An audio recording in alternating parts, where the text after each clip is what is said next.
Hi, we got a mystery book for you today and a SpongeBob special. It's SpongeBob DetectivePants in the Case of the Lost Shell.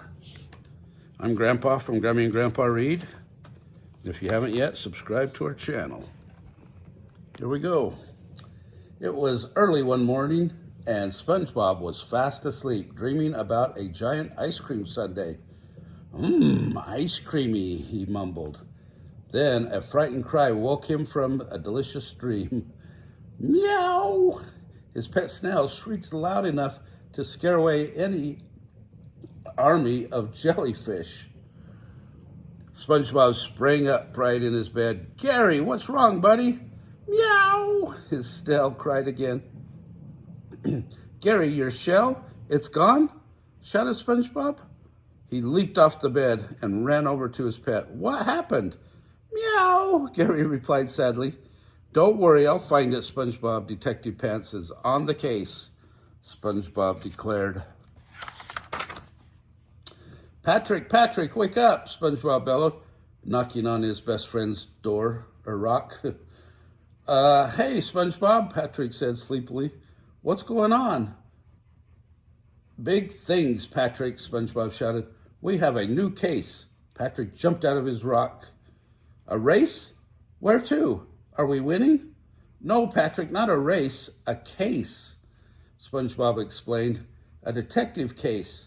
Gary lost his shell, and it's up to me to find it. I need your help. Patrick Pants is at your service, he announced, and standing at attention. So, Mr. Detective Pants, where should we begin looking? Patrick asked. SpongeBob had an idea. Can you think of any places where we might find a lot of shells? Gary thought. Gary might have gone there to show his off, or to try on different ones. What about Goo Lagoon? Patrick suggested. Not seashells, Patrick. Snail shells. SpongeBob was starting to get frustrated with his assistant. Getting frustrated made him think of getting angry, and getting angry made him think of Angry Jack's Shell Emporium. Patrick, you're a genius. That's it. We have to go to Angry Jack's Shell Emporium. Angry Jack was helping another customer when Patrick and SpongeBob arrived at the Shell Emporium. SpongeBob made his way down the aisle of shells, looking for Gary's.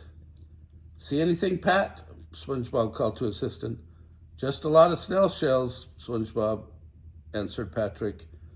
That's what we're looking for, Patrick. Gary's snail shell. Just then, Angry Jack spotted SpongeBob. Not you again, he yelled. He sounded really angry. Don't move an inch. The last time you were here, you broke my entire shell inventory. Sorry about that, SpongeBob said, but this time I'm here on official detective business. Have you seen this snail shell? No, Angry Jack replied, but if it's lost shells you're after, check the Bikini Bottom dump. They have a way of ending up there. Now get out of here before you break something. Thank you, Angry Jack, SpongeBob said on his way out the door. To the Bikini Bottom dump, shouted Patrick. At the Bikini Bottom dump, SpongeBob and Patrick found Plankton digging through the rubbish. What are you doing here? SpongeBob asked, his detective instincts kicking in. Wherever Plankton was, trouble always followed. Plankton stammered. I'm just looking for something I lost. Don't believe him, boss, Patrick assured SpongeBob. Then he leaned closer into Plankton. You're looking for Gary's shell, aren't you? Aren't you? No, I'm not, Plankton cried out. I'm looking for Krabby Patty recipe. I swear. Okay, he's clean, Patrick told SpongeBob. Looks like it, SpongeBob replied, disappointed. Hey, Plankton, are you sure you haven't seen Gary's shell anywhere in here? No, Plankton said, exasperated. It's Squidward you should be after. He left here just a little while ago, pushing a wheelbarrow full of snail shells. Then he dove back into the dump to continue his search. Rat-a-tat-tat, rat-a-tat-tat. SpongeBob and Patrick knocked repeatedly on Squidward's door. "What is the racket?" Squidward yelled from the second floor window. "Oh, it is you two. What do you want?" "We're here on official detective business," SpongeBob shouted back. "Let us in." "No." "Please, Squidward," SpongeBob pleaded. "Pretty please with a cherry on top? Pretty please with a cherry and whipped cream and chocolate syrup on top?" "Don't forget the nuts," Patrick reminded his best friend. "Good one, Patrick," SpongeBob agreed. "Pretty please with cherry and whipped cream and chocolate syrup and nuts on top?" "Enough. If I let you in, will you please stop?" said a fed-up Squidward. "Of course," SpongeBob and Patrick replied in unison. "Earlier today, you were seen wheeling a wheelbarrow full of snail shells away from the dump. Is this or is this not true?" SpongeBob questioned his witness. "It's true," moaned Squidward. So what exactly are you doing with those shells?" SpongeBob pressed. "And where is Gary's?" Patrick barked as he... "Bart, you have it, don't you?" "Don't you?" "No, I don't have Gary's shell. I'm using the others to make a sculpture. See?" Squidward beamed with pride. "Ah," SpongeBob said. Patrick screamed. "Squidward's sculpture was hideous. It just takes your breath away, doesn't it?" Squidward swooned. "Yes, it really does," SpongeBob replied.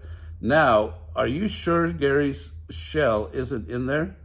"Yes, if I had found Gary's shell, I would have left it in the dump," said Squidward. "I don't need a reminder of you in my beautiful sculpture." As SpongeBob and Patrick turned to leave, Squidward added one final thing. "Oh, SpongeBob, I did see Gary's shell yesterday in your arms. You left your house with it yesterday afternoon." "Jumping jellyfish, Squidward, you're right," SpongeBob confessed in shock. "I did leave my house with Gary's shell yesterday, and I completely forgot. But it's all coming back to me now. You see, I wanted to do something nice for Gary," SpongeBob began. "So I decided to take his shell into the vet for its full annual cleaning. I was going to surprise him with it when he woke up this morning, but when I returned from dropping it off, Patrick asked me if I wanted to go jellyfishing. I had so much fun that I forgot all about picking up Gary's shell. In fact, I forgot I had taken it to the vet in the first place." "Well, looks like we figured out where Gary's shell is," Patrick concluded. SpongeBob gave Squidward a big hug. "You're the best." "To the vet," Patrick announced. Gary, old buddy, look what I have. All nice and polished for you," SpongeBob said with glee as he burst through his front door.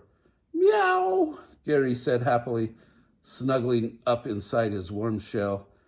"You're welcome, pal. Anything for you," SpongeBob replied.